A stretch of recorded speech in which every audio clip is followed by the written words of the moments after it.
हरे कृष्ण। श्रीमद् भागवतम छठवां स्कंद 8वां और 9वां अध्याय।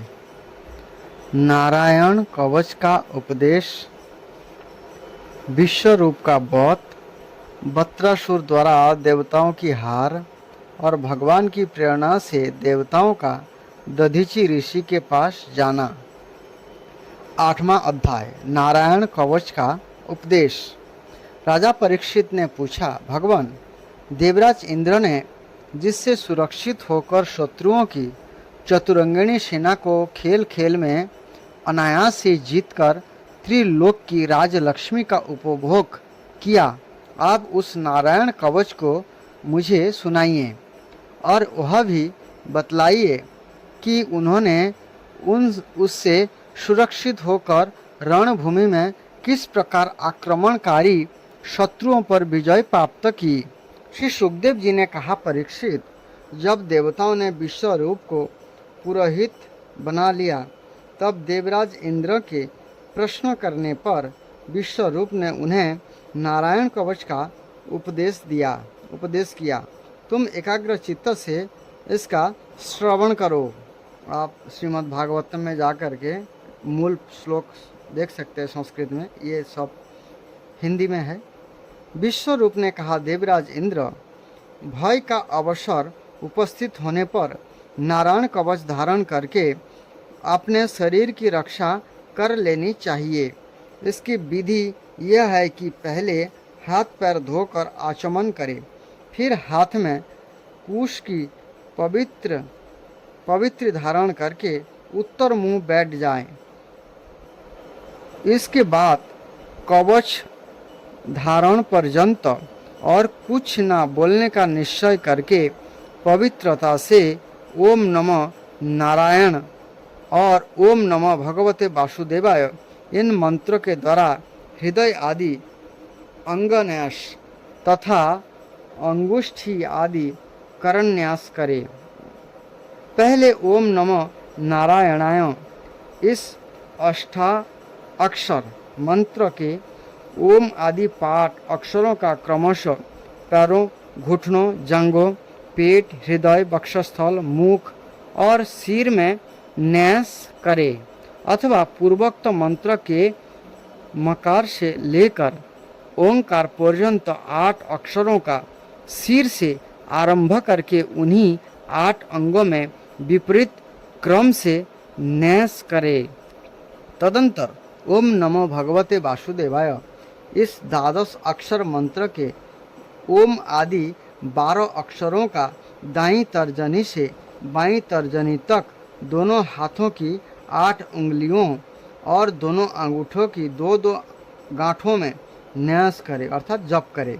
फिर ओम विष्णवे नमो इस मंत्र के पहले अक्षर ओम का हृदय में बी का ब्रह्मरंध्र में, श का भौहों के बीच में, न का चोटी में, वे का दोनों नेत्रों में और न का शारीरिक सब गांठों में न्यास करे अर्थात जप करे। तदंतर ओम मह अस्त्राय फट कहकर दिग्बंध करे अर्थात जो 10 दिशा है उसको बंद करे।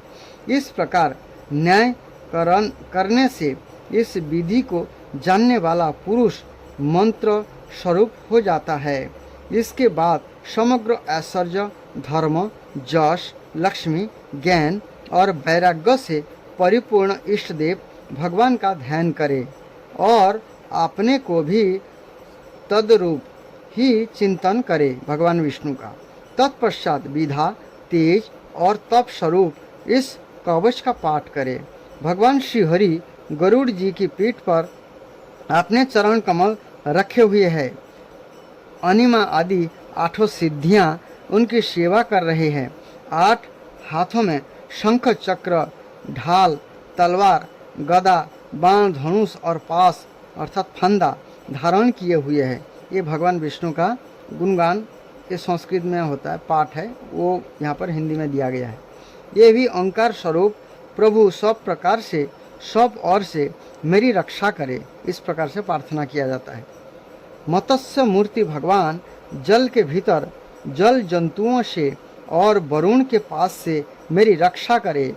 माया से ब्रह्मचारी का रूप धारण करने वाले वामन भगवान स्थल पर और विश्वरूप श्री त्रिविक्रम भगवान आकाश में मेरी रक्षा करे। जिनके घोर अट्टहास से सब दिशाएं गूंज उठी थी और गर्भवती दैत्य पत्नियों के गर्भ गिर गए थे। ये दैत्य जुतपतियों के शत्रु भगवान नृसिंह किले, जंगल, रणभूमि आदि विकट स्थानों में मेरी रक्षा करे।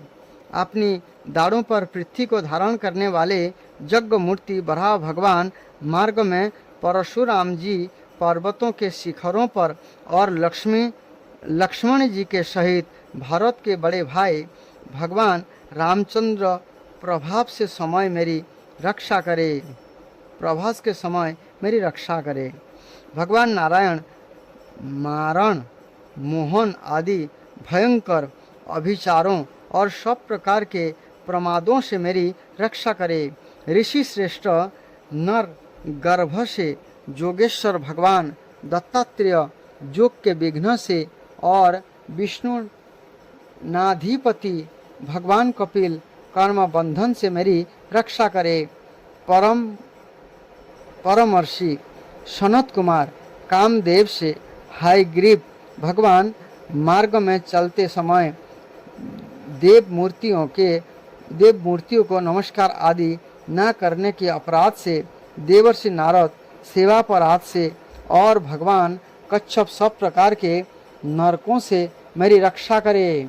भगवान धन्वंतरी कुपथ्य से जितेंद्रिय भगवान ऋषभ देव सुख दुख आदि भयदायक द्वंद्वों से यज्ञ भगवान लोकपवाद से बलराम जी मनुष्यकृत कष्ट से और श्री शेष जी क्रोधवश नामक सर्प के गण से मेरी रक्षा कर। भगवान श्री कृष्ण द्वैपायन व्यास जी अज्ञान से तथा बुद्धदेव पाखंडियों से और प्रमाद से मेरी रक्षा करे। धर्म रक्षा के लिए महान अवतार धारण करने वाले भगवान कल्कि पाप बहुल कलिकाल के दोषों से मेरी रक्षा करे। प्रातःकाल भगवान केशव अपनी गदा लेकर कुछ दिन चढ़कर आने पर भगवान गोविंद अपनी बांसुरी लेकर, दोपहर के पहले भगवान नारायण अपनी तीक्ष्ण शक्ति लेकर और दोपहर को भगवान विष्णु चक्र राज सुदर्शन लेकर मेरी रक्षा करे। तीसरे पहर में भगवान मधुसूदन अपना प्रचंड धनुष लेकर मेरी रक्षा करे। सायंकाल में ब्रह्मा आदि त्रिमूर्तिधारी माधव सूर्यास्त के बाद ऋषिकेश, अर्धरात्रि के पूर्व तथा अर्धरात्रि के समय अकेले भगवान पद्मनाभ मेरी रक्षा करे। रात्रि के पिछले प्रहर में श्री वत्स लांछन श्री हरि, उषा काल में खड्गधारी भगवान जनार्दन, सूर्योदय के पूर्व श्री दामोदर और संपूर्ण संध्याओं में कालमूर्ति भगवान विश्वेश्वर मेरी रक्षा करे। सुदर्शन आपका आकार चक्र रथ के पहिए की तरह है। आपके किनारों का भाग प्रलयकालीन अग्नि के समान अत्यंत तीव्र है। आप भगवान की प्रेरणा से सब और घूमते रहते हैं। जैसे आग वायु की सहायता से सूखे घास फूस को जला डालती है, वैसे ही आप हमारी शत्रु सेना को शीघ्र से शीघ्र जला दीजिए। कामोद की गदा आपसे छूटने वाली चिंगारियों का स्पर्श वज्र के समान असह्य है। आप भगवान अजित की प्रिया है और मैं उनका सेवक हूँ, इसलिए आप कुष्मांड, विनायक, यक्ष, राक्षस, भूत और प्रेत आदि ग्रहों को अभी कुचल डालिए तथा मेरे शत्रुओं को चूर चूर कर दीजिए। शंख श्रेष्ठ, आप भगवान श्री कृष्ण के फूंकने से भयंकर शब्द करके मेरे शत्रुओं का दिल दहला दीजिए। एवं जातुधान, प्रमोद, प्रेत, मातृका, पिशाच तथा ब्रह्म राक्षस आदि भयावने प्राणियों को यहाँ से झटपट भगा दीजिए। भगवान की प्यारी तलवार, आपकी धार बहुत तीक्ष्ण है। आप भगवान की प्रेरणा से मेरे शत्रुओं को छिन्न भिन्न कर दीजिए। भगवान की प्यारी ढाल, आप में सैकड़ों चंद्राकार मंडल है। आप पाप दृष्टि, पापात्मा शत्रुओं की आंखें बंद कर दीजिए और उन्हें सदा के लिए अंधा बना दीजिए।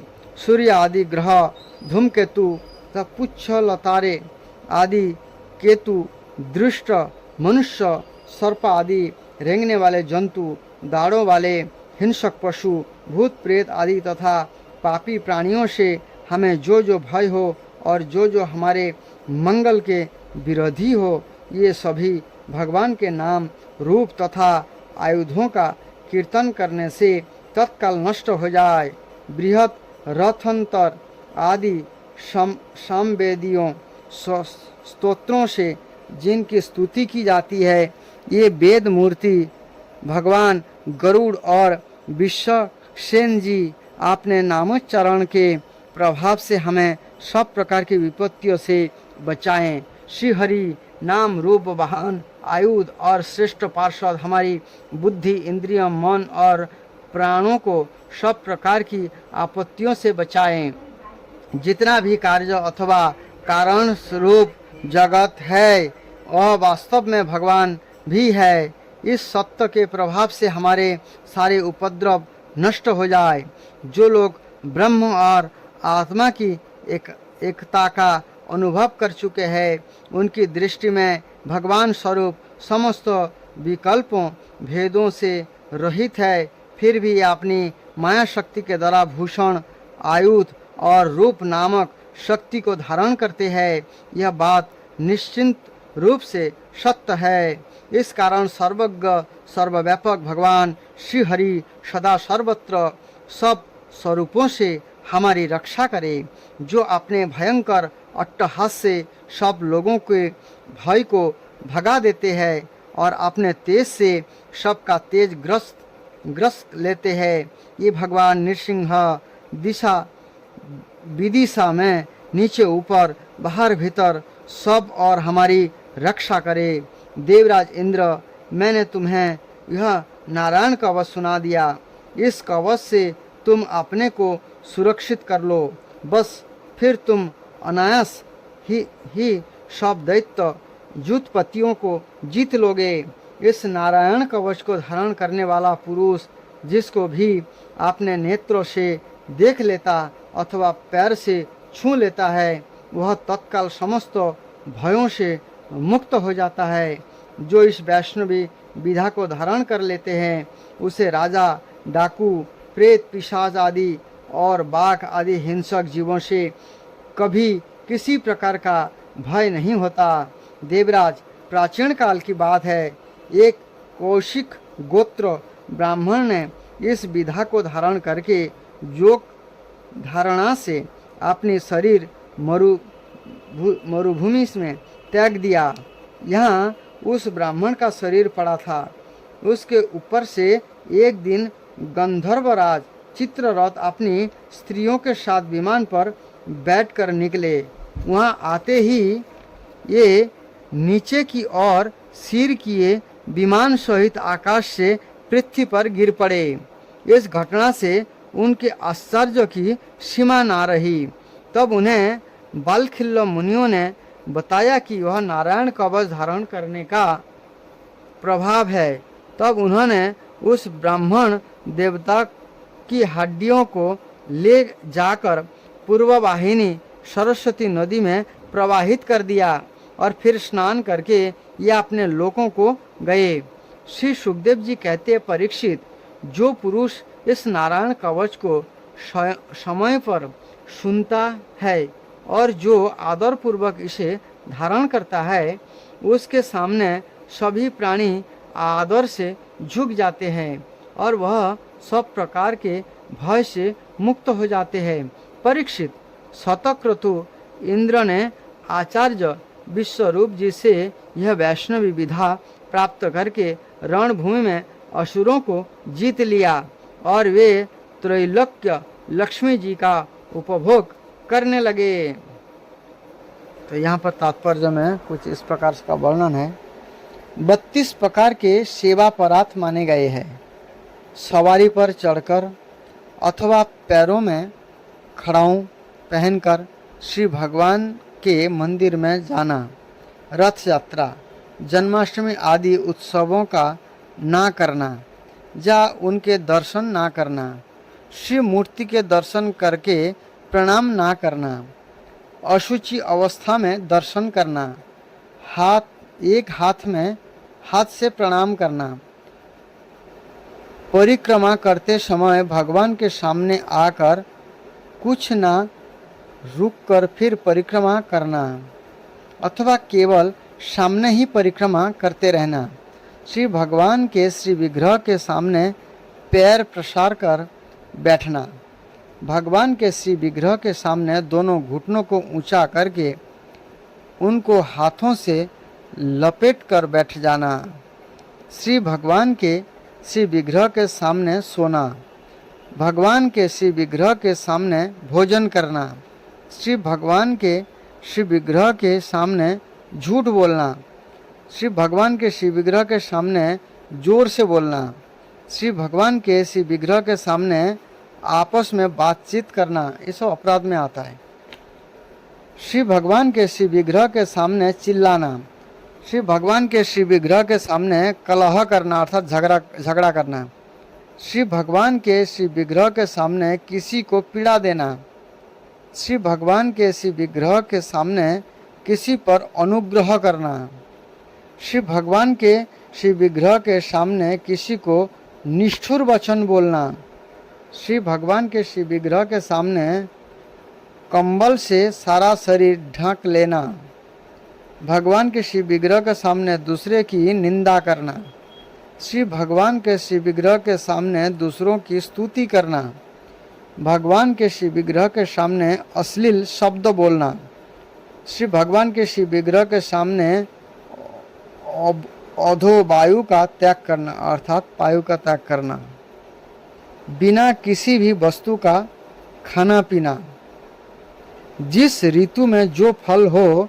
उसे सबसे पहले भगवान को ना चढ़ाना, किसी साग या फल आदि के अगले भाग को छोड़कर भगवान के व्यंजन आदि के लिए देना अर्थात पहले जो होता है पहले भगवान को देना, श्री भगवान के श्री विग्रह को पीठ देकर बैठना अर्थात भगवान की तरफ पीठ करके बैठना, श्री भगवान के श्री विग्रह के सामने दूसरे किसी को भी प्रणाम करना, भगवान के सामने किसी को भी नहीं प्रणाम करना चाहिए, गुरु को भी नहीं प्रणाम करना चाहिए जब पट खुला रहता है, गुरुदेव की अभ्यर्थना, कुशल प्रश्न और उनका स्तवन ना करना मतलब गुरु का गुणगान करना चाहिए भगवान के सामने, अपने मुख से अपनी प्रशंसा करना मतलब खुद का प्रशंसा करना भगवान के सामने, किसी भी देवताओं की निंदा करना, किसी का भी हमें यहाँ तो देवता की बताया गया है ऐसे किसी का भी निंदा नहीं करना चाहिए।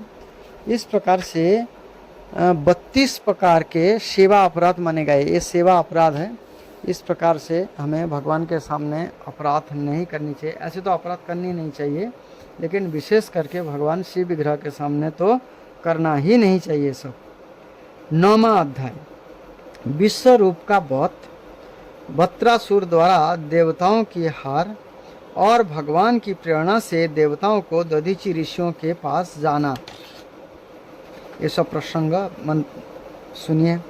श्री सुखदेव जी कहते परीक्षित, हमने सुना है कि विश्व रूप के 3 सिर थे, वे एक मुंह से सोमरस तथा दूसरे से सुरा पीते थे और तीसरे से अन्न खाते थे। उनके पिता त्वष्टा आदि 12 आदित्य देवता थे, इसलिए वे यज्ञ के समय प्रत्यक्ष रूप में ऊंचे स्वर से बोलकर बड़े विनय के साथ देवताओं को आहुति देते थे। साथ ही वे छिप छिप कर असुरों को भी आहुति दिया करते थे। उनकी माता असुर कुल की थी, इसलिए मातृ स्नेह के वशीभूत होकर यज्ञ करते समय उस प्रकार असुरों को भाग पहुंचाया करते थे। देवराज इंद्र ने देखा कि इस प्रकार ये देवताओं का अपराध और धर्म की ओर में कपट कर रहे हैं। इससे इंद्र डर गए और क्रोध में भरकर उन्हें बड़ी फुर्ती से उनके तीनों सिर काट लिए। विश्वरूप का सोमरस पीने वाला सिर पपीहा, सुरापान करने वाला गौरैया और अन्न खाने वाला तीतर हो गया। इंद्र चाहते तो विश्वरूप के वध से लगी हुई हत्या को दूर कर सकते थे, परंतु उन्होंने ऐसा करना उचित न समझा, वरं हाथ जोड़कर उसे स्वीकार कर लिया तथा 1 वर्ष तक उससे छूटने का कोई उपाय नहीं किया। तदंतर सब लोगों के सामने अपनी शुद्धि प्रकट करने के लिए उन्होंने अपनी ब्रह्म हत्या को 4 हिस्सों में बांटकर पृथ्वी, जल, वृक्ष और स्त्री को दे दिया। परीक्षित, पृथ्वी ने बदले में यह वरदान लेकर कि जहाँ कहीं गड्ढा होगा वो समय पर अपने आप भर जाएगा। इंद्र की ब्रह्म हत्या का चतुर्थांश स्वीकार कर लिया। वही ब्रह्म हत्या पृथ्वी में कहीं कहीं ऊपर उस ऊसर के रूप में दिखाई पड़ती है। दूसरा चतुर्थांश वृक्ष ने लिया। उन्हें यह वर मिला कि उनका कोई हिस्सा काट जाने पर फिर जम जाएगा, अर्थात उग जाएगा। उनमें आप भी गोंद के रूप में ब्रह्म हत्या दिखाई पड़ती है। जैसे पेड़ से गोंद निकालता है, वो ब्रह्म हत्या का पाप माना जाता है।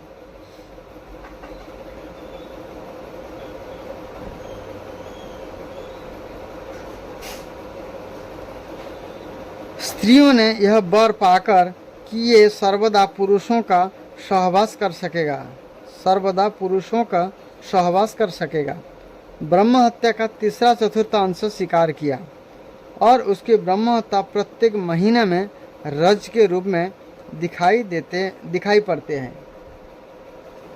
जो मंथली पीरियड होती है, ये ब्रह्म हत्या का पाप ही है। एक प्रकार ये ब्रह्म हत्या का पाप है और स्त्रियों को सहवास में पुरुष जीत नहीं सकता है। ये आशीर्वाद दिया इंद्र ने।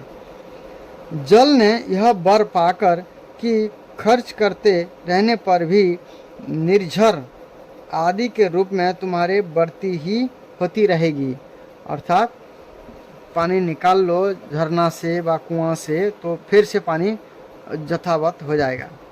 ब्रह्म हत्या का चौथांश स्वीकार किया।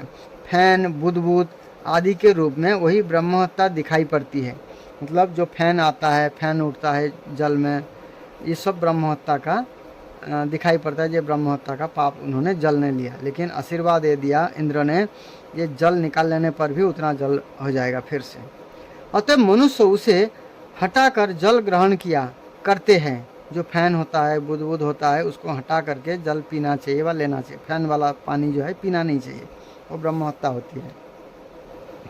विश्वरूप की मृत्यु के बाद उनके पिता त्वष्टा, हे इंद्र शास्त्र, तुम्हारा अभिवृद्धि हो और शीघ्र से शीघ्र तुम अपने शत्रु को मार डालो। इस मंत्र से इंद्र का शत्रु उत्पन्न करने के लिए हवन करने लगे। यज्ञ समाप्त होने पर अनबाहर्य पचन नामक अग्नि अर्थात दक्षिणाग्नि से एक बड़ा भयावना दैत्य प्रकट हुआ। वह ऐसा जान पड़ता था मानो लोगों का नाश करने के लिए प्रलयकालीन विकराल काल ही प्रकट हुआ है। परीक्षित, वह प्रतिदिन अपने शरीर के सौंप और बाण के बराबर बढ़ जाया करता था। वह जले हुए पहाड़ के समान काला और बड़े दिल डोल का था। उसके शरीर में से संध्याकालीन बादलों के समान दीप्ति निकलती रहती थी। उसके सिर के बाल और दाढ़ी मूछ तपे हुए तंबे के समान लाल रंग के तथा नेत्र दोपहर के सूर्य के समान प्रचंड थे। चमकते हुए 3 नोकों वाले त्रिशूल को लेकर जब वह नचने, चिल्लाने और कूदने लगता था, उस समय पृथ्वी कांप उठती थी और ऐसा जान पड़ता था कि उस त्रिशूल पर उसने अंतरिक्ष को उठा रखा है। वह बार बार जम्भाई लेता था। इससे जब उसका कंदरा के समान गंभीर मुंह खुल जाता, तब जान पड़ता कि वह सारे आकाश को पी जाएगा, जीभ से सारे नक्षत्रों को चाट जाएगा और अपनी विशाल एवं विकराल दाढ़ों वाले मुंह से तीनों लोकों को निगल जाएगा। उसके भय से रूप को देखकर सब लोग डर गए और इधर उधर भागने लगे। परीक्षित, त्वष्टा के तमोगुणी पुत्र ने सारे लोक को घेर लिया था। जय हो श्री श्री राधा गोपीनाथ भगवान की जय। इसी से उस पापी और अत्यंत क्रूर पुरुषों का नाम बत्रासुर पड़ा। बड़े बड़े देवता अपने अपने अनुयायियों के सहित एक साथ ही उस पर टूट पड़े तथा अपने अपने दिव्य अस्त्र शस्त्रों से प्रहार करने लगे, किंतु बत्रासुर उनके सारे अस्त्र शस्त्रों को निगल गया। अब तो देवताओं के आश्चर्यों की सीमा न रही, उनका प्रभाव जाता रहा। ये सब के सब दीनहीन और उदास हो गए। तब तथा एकाग्र चित्त से आपने हृदय में विराजमान आदि पुरुष श्री नारायण की शरण में गए। देवताओं ने भगवान से प्रार्थना की, वायु, आकाश, अग्नि, जल और पृथ्वी, ये पांचों भूत, इनसे बने हुए तीनों लोक, उनके अधिपति ब्रह्म आदि तथा हम सब देवता जिस काल से डरकर उसे पूजा सामग्री की भेंट दिया करते हैं, वही काल भगवान से भयभीत रहता है। इसलिए आप भगवान ही हमारे रक्षक है। प्रभु, आपके लिए कोई नई बात ना होने के कारण कुछ भी देखकर आप विस्मित नहीं होते। आप अपने स्वरूप के साक्षात्कार से ही सर्वथा पूर्ण काम, सम एवं शांत है। जो आपको छोड़कर किसी दूसरे की शरण लेता है यह मूर्ख है। यह मानो कुत्तों की पूंछ पकड़कर समुद्र पार करना चाहता है।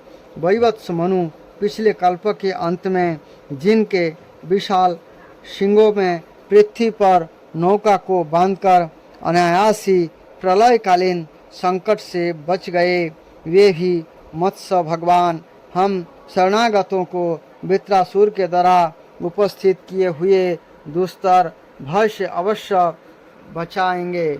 प्राचीन काल में प्रचंड पवन के थपेड़ों से उठी हुई उत्ताल तरंगों की गर्जना के कारण ब्रह्मा जी भगवान के नाभि कमल से अत्यंत भयानक प्रलयकालीन जल में गिर पड़े थे। यद्यपि ये असहाय थे, तथापि जिनकी कृपा से ये उस विपत्तियों से बच सके, ये भी भगवान हमें इस संकट से पार करे। उन्हीं प्रभु ने अद्वितीय होने पर भी अपनी माया से हमारी रचना की और उन्हीं के अनुग्रह से हम लोग सृष्टि कार्य का संचालन करते हैं। यद्यपि हमारे सामने ही सब प्रकार की चेष्टाएं करा रहे हैं, तथापि हम स्वतंत्र ईश्वर है। आपने इस अभिमान के कारण हम लोग उनके स्वरूप को देख नहीं पाते। ये प्रभु जब देखते हैं कि देवता अपने शत्रुओं से बहुत पीड़ित हो रहे हैं, तब ये वास्तव में निर्विकार होने पर भी अपनी माया का आश्रय लेकर देवता, ऋषि, पशु, पक्षी और मनुष्य आदि जोनियों में अवतार लेते हैं तथा जुग जुग में हमें अपना समझकर हमारी रक्षा करते हैं। यही सबके आत्मा और परम आराध्य देव है। यही प्रकृति और पुरुषों से विश्व के कारण है। ये विश्व से पृथक भी है और विश्व रूप भी है। हम सब उन्हीं शरणावत्सल भगवान श्री हरि की शरण ग्रहण करते हैं। उदार शिरोमणि प्रभु अवश्य ही अपने निज जन हम देवताओं का कल्याण करेंगे। श्री सुखदेव जी कहते हैं, महाराज, जब देवताओं ने इस प्रकार भगवान की स्तुति की, तब स्वयं शंख चक्र गदा पद्मधारी भगवान उनके सामने पश्चिम की ओर अंतर्देश में प्रकट हुए। भगवान के नेत्र शरतकालीन कमल के समान खिले हुए थे। उनके साथ 16 पार्षद उनकी सेवा में लगे हुए थे। ये देखने में सब प्रकार से भगवान के समान ही थे। केवल उनके वक्षस्थल पर श्रीवत्स का चिन्ह और गले में कस्तूभ मणि नहीं थी। जो भगवान के पार्षद होते हैं वो भगवान की तरह देखने में होते हैं, लेकिन भगवान के गले में केवल कस्तूभ मणि होते हैं और श्रीवत्स चिन्ह होते हैं। यही अंतर होते हैं भगवान के और भक्तों में, भगवान के धाम वैकुंठ लोक में। परीक्षित, भगवान का दर्शन पाकर सभी देवता आनंद से विहल हो गए। उन लोगों ने धरती पर लौटकर साष्टांग दंडवत प्रणाम किया। फिर धीरे धीरे उठकर ये भगवान की स्तुति करने लगे। इसलिए भगवान को कभी भी प्रणाम किया जाता है, पुरुष लोग जो है साष्टांग दंडवत प्रणाम करें। और स्त्रियों के लिए आधा प्रणाम है, कभी भी स्त्रियों को लेट के प्रणाम नहीं करनी चाहिए और भगवान को बाएं हाथ में रख करके ही प्रणाम करना चाहिए और गुरु को जो है सीधा प्रणाम करना चाहिए। देवताओं ने कहा, भगवान, यज्ञ में स्वर्ग आदि देवों की शक्ति तथा उनके फल की सीमा निश्चित करने वाले काल भी आप ही है। यज्ञ में विघ्न डालने वाले दैत्यों को आप चक्रों से छिन्न भिन्न कर डालते हैं, इसलिए आपके नामों की कोई सीमा नहीं है। हम आपको बार बार नमस्कार करते हैं। विधात, सत, रज, तम इन 3 गुणों के अनुसार जो उत्तम, मध्यम और निकृष्ट गोतियां प्राप्त होती हैं, उनके नियामक आप ही है। आपके परम पद का वास्तविक स्वरूप इन कार्य रूप जगत का कोई आधुनिक प्राणी नहीं जान सकता। भगवान नारायण वासुदेव, आप आदि पुरुष, जगत के परम कारण और महापुरुष पुरुषोत्तम है। आपकी महिमा असीम है। आप परम मंगलमय, परम कल्याण स्वरूप और परम दयालु है। आप ही सारे जगत के आधार एवं अद्वितीय है। केवल आप ही सारे जगत के स्वामी है। आप सर्वेश्वर है तथा सौंदर्य और मृदुलता की अधिष्ठात्री देवी लक्ष्मी के परम पति है। प्रभु, परमहंस, परिव्राजक, विरक्त महात्मा जब आत्मा संयम रूप परम समाधि से भली भांति आपका चिंतन करते हैं, तब उनके शुद्ध हृदय में परमहंस के धर्म वास्तविक श्रीमद् भागवत भजन का उदय होता है। इससे उनके हृदय के अज्ञान रूप किवाड़ खुल जाते हैं और उनके आत्मलोकों में आप आत्मानंद के रूप में बिना किसी आवरण के प्रकट हो जाते हैं और ये आपका अनुभव करके निहाल हो जाते हैं। हम आपको बार बार नमस्कार करते हैं। भगवान, आपकी लीला का रहस्य जानना बड़ा ही कठिन है, क्योंकि आप बिना किसी आश्रय और प्रकृति शरीर के हम लोगों के सहयोग की अपेक्षा ना करके निर्गुण और निर्विकार होने पर भी स्वयं ही इस सगुण जगत की सृष्टि, रक्षा और संहार करते हैं। भगवान, हम लोग यह बात भी ठीक ठीक नहीं समझ पाते कि सृष्टि कर्म में आप देवदत्त आदि किसी व्यक्ति के समान गुणों के कार्यरूप इस जगत में जीव रूप से प्रकट हो जाते हैं और कर्म के अधीन होकर आपने किए अच्छे बुरे कर्मों का फल भोगते हैं, अथवा आप आत्माराम, शांत स्वभाव एवं सबसे उदासीन साक्षी मात्र रहते हैं तथा सबको समान देखते हैं। हम तो यह समझते हैं कि यदि आप में ये दोनों बातें रहें तो भी कोई विरोध नहीं है, क्योंकि आप स्वयं भगवान हैं। आपके गुण अगणित है, महिमा अगाध है और आप सर्वशक्तिमान है।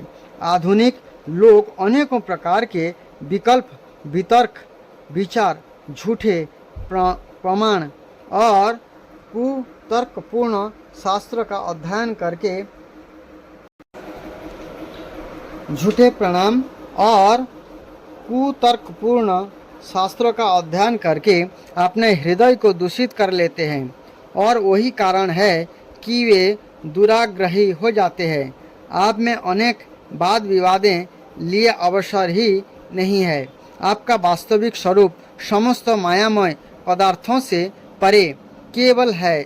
जब आप उसी में अपनी माया को छिपा लेते हैं तब ऐसी कौन सी बात है जो आप में नहीं हो सकती। इसलिए आप साधारण पुरुषों के समान कर्ता भोक्ता भी हो सकते हैं और महापुरुष के समान उदासीन भी। इसका कारण यह है कि ना तो आप में कर्तृत्व भोक्तृत्व है और ना तो उदासीनता ही।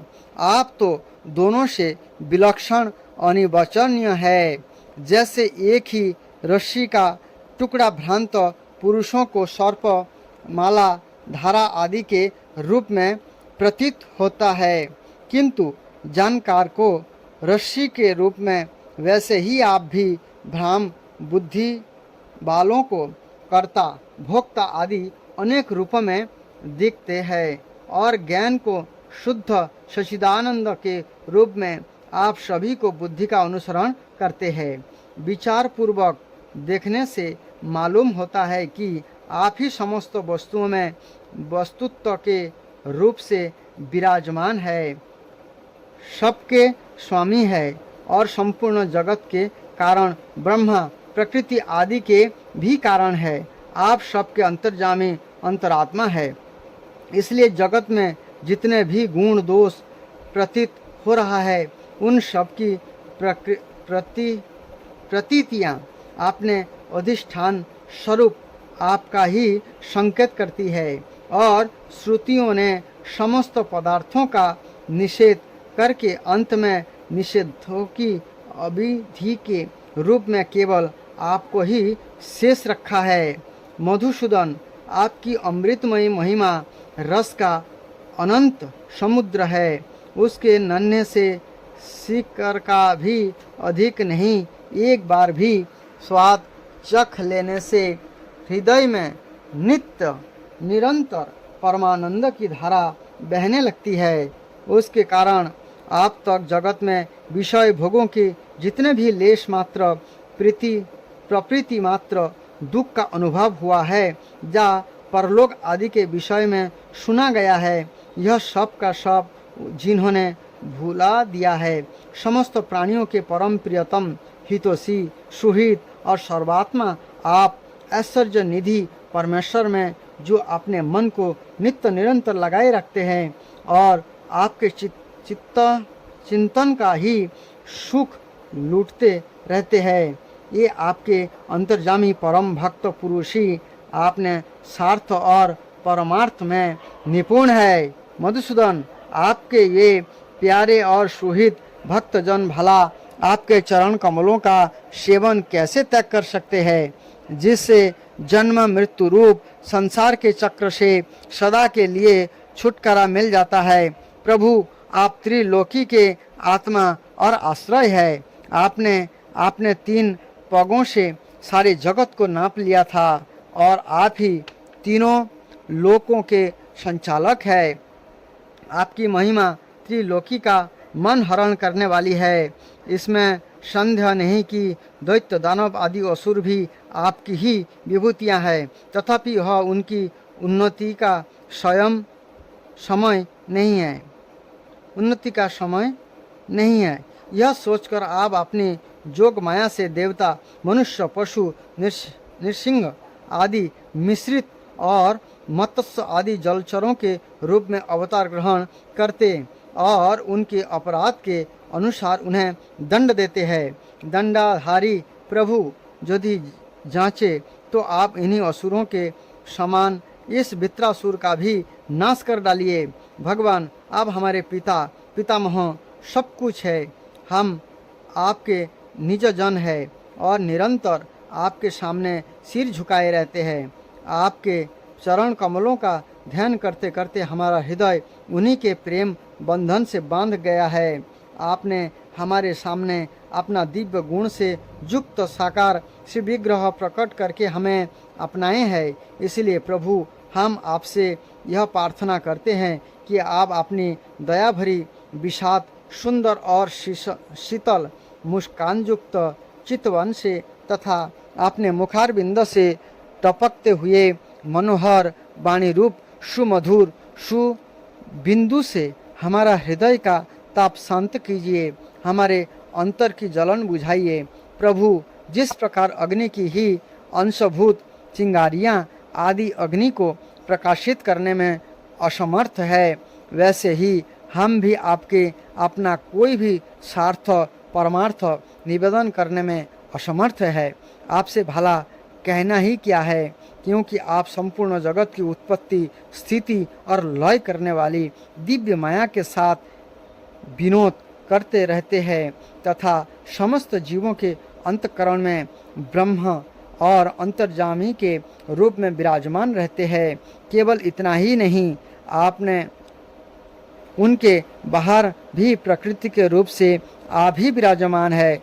जगत में जितने भी देश काल शरीर और अवस्था आदि है, उनके उपादान और प्रकाश के रूप में आप ही उनका अनुभव करते रहते हैं।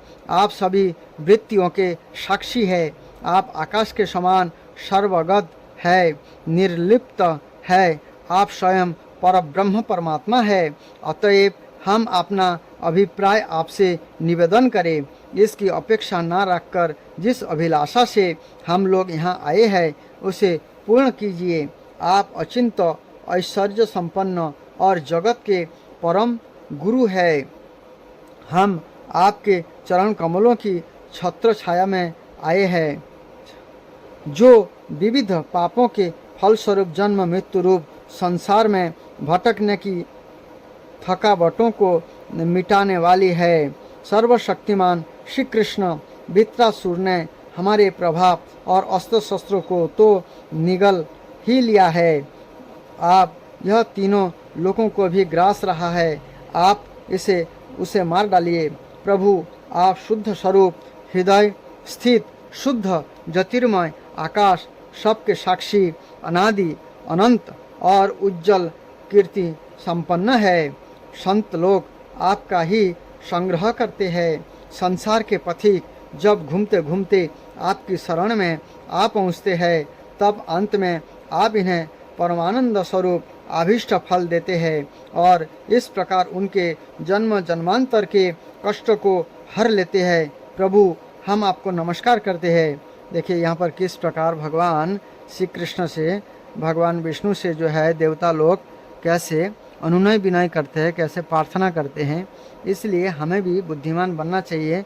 ऐसे देवता लोगों के शरण में ना जा करके सीधा भगवान श्री कृष्ण की शरण में जाना चाहिए, क्योंकि श्री कृष्ण ही सब कुछ दे सकते हैं।